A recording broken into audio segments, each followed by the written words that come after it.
రాష్ట్రంలో కాంగ్రెస్ అధికారంలోకి వచ్చిన వెంటనే కులగణన చేపడుతుందని ఆ పార్టీ అగ్రనేత రాహుల్ గాంధీ స్పష్టం చేశారు. దేశానికి కులగణన ఎక్స్రే లాంటిదన్న రాహుల్ కేసీఆర్ కుటుంబం చేసిన అవినీతిని సైతం బట్టబయలు చేస్తామన్నారు. రెండో రోజు బస్సు యాత్రలో భాగంగా ఉమ్మడి కరీంనగర్ జిల్లాలో పర్యటించిన రాహుల్ పలు కార్నర్ మీటింగ్లు, పెద్దపల్లిలో బహిరంగ సభకు హాజరయ్యారు. తెలంగాణలో రాజుకు ప్రజలకు మధ్య పోరాటం జరుగుతుందన్న ఆయన కాంగ్రెస్ అధికారంలోకి రాబోతుందని ధీమా వ్యక్తం చేశారు. భారాసను గద్దెదించటమే లక్ష్యంగా తొలి నుంచి వ్యూహాత్మకంగా అడుగులు వేస్తున్న కాంగ్రెస్ పార్టీ ప్రచారంలోనూ దూకుడును ప్రదర్శిస్తోంది. నేతల మధ్య ఐక్యతే లక్ష్యంగా తొలి విడత బస్సు యాత్రకు శ్రీకారం చుట్టిన రాహుల్ గాంధీ భారాస సర్కారు వైఫల్యాల్ని ఎండగడుతూ కాంగ్రెస్ ప్రకటించిన 6 గ్యారంటీల్ని ప్రజల్లోకి తీసుకువెళుతున్నారు. ములుగు జిల్లా నుంచి చేపట్టిన రాహుల్ బస్సు యాత్ర రెండో రోజు భూపాలపల్లి నుంచి ప్రారంభమైంది.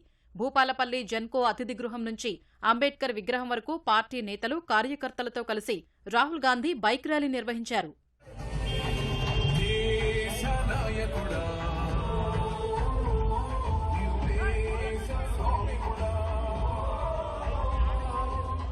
భూపాలపల్లిలో ర్యాలీ అనంతరం కాటారం చేరుకున్న రాహుల్ గాంధీ అక్కడ ఏర్పాటు చేసిన కార్నర్ మీటింగ్లో ప్రజలనుద్దేశించి ప్రసంగించారు. తెలంగాణలో అధికారం ఒక కుటుంబానికే పరిమితమైందన్న ఆయన దేశంలోనే అత్యంత అవినీతి సర్కారుగా భారాస పాలన నిలిచిందన్నారు. రాష్ట్రంలో అధికారంలోకి వచ్చిన వెంటనే కులగణన చేస్తామన్న రాహుల్ తెలంగాణలో కేసీఆర్ కుటుంబం చేసిన దోపిడీని వెలికితీస్తామన్నారు.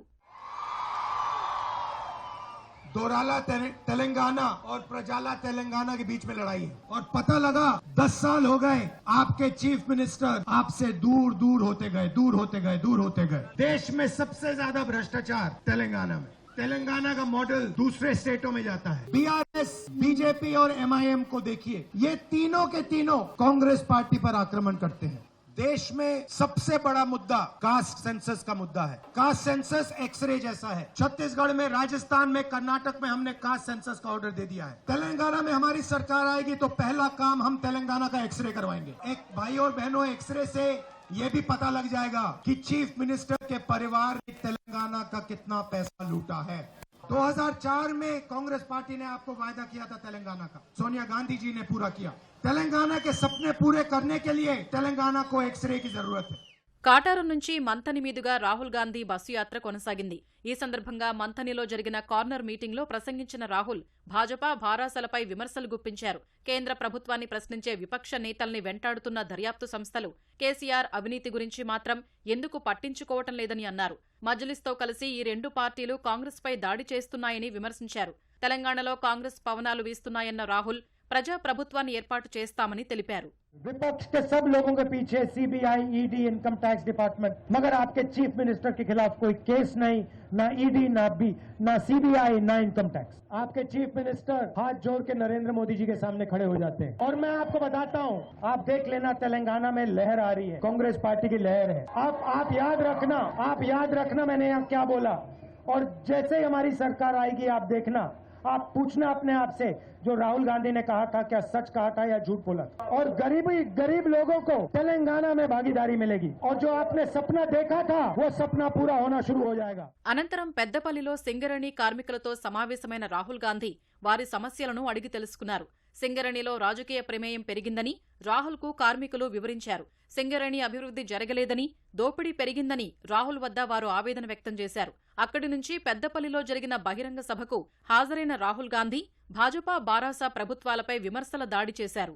धरनी पोर्टल से यहाँ किसी को फायदा हुआ? धरनी पोर्टल बनाया और आपकी जमीन आपसे छीन ली। कंप्यूटराइजेशन का बहाना था, लक्ष्य आपकी जमीन छीनने का था। रिकॉर्ड्स को टैंपर करके बदल के तेलंगाना के गरीब लोगों से जमीन छीनी।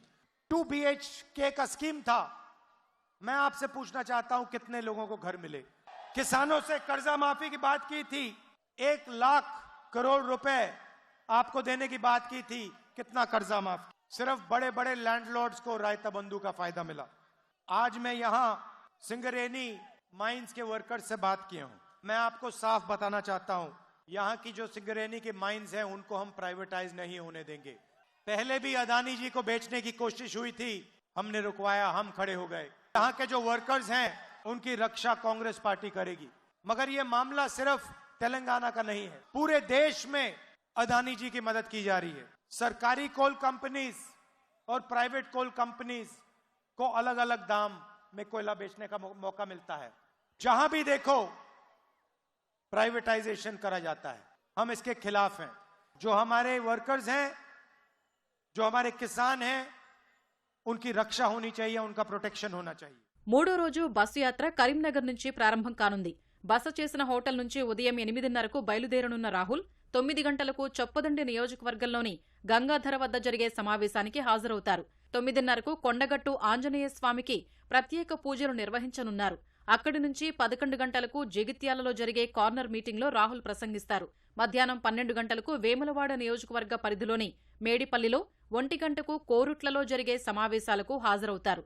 భోజన విరామం అనంతరం 2:30కు ఆర్మూర్లో జరిగే సభకు హాజరవుతారు. అక్కడి నుంచి నిజామాబాద్లో తొలి విడత బస్సు యాత్ర ముగించాల్సి ఉండగా షెడ్యూల్లో జరిగిన మార్పులతో నిజామాబాద్కు వెళ్లకుండానే ఆర్మూర్లోనే 3 రోజుల యాత్రను ముగించనున్నారు.